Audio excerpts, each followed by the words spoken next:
Halldór, 20 stiga tap gegn Finnlandi hérna í dag. Hvað að gerast hjá okkur? Hvað fer þessi út úr hugur? Bara erum við ekki að ná að koma á boltanum nógu mikið í korfuna. Við erum að búa til færi og bánsar af og varnarlega erum við að gera alveg mjög vel. Og við erum á mörgum köfnum leiknum að loka vel á þær og mjög gott finnalið sem eru að ströggla við stundum að skora mót okkur. Kannski svona 3-4 skipti sem við erum að miscommunicate í þessum leik. En það sem bara var erfitt fyrir okkur að við náðum aldrei að skora, stoppa og skora. Mesta runnið okkar í hálfleik voru 3 stig sem bara 1 þristur. Þannig að það liggur dálítið þar. Við þurfum bara aðeins að vera aðeins meira smooth í okkar svona aðgerðum.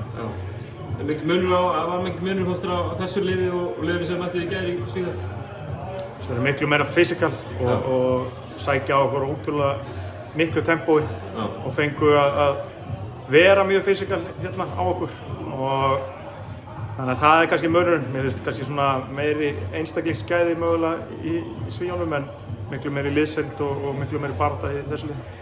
En upp á áfram, þið spilum væntanlega upp á 3. sætið á morgun? Já, við höfum Danina á morgun fyrir 3. sætið og við viljum líka gera miklu betur heldur en við gerðum þar. Ég ætla ekki að fara eitthvað vanmeta og vanvirða þann sigur en við vorum bara ekki ánægðir með mikið í okkar leik þar. Þannig að mér finnst persónulega bara mjög gott að geta mætt þeim líka. Við hefðum auðvitað viljað spila á móti Svíunum á morgun, við hefðum þurft að vinna með 8 til að ná því.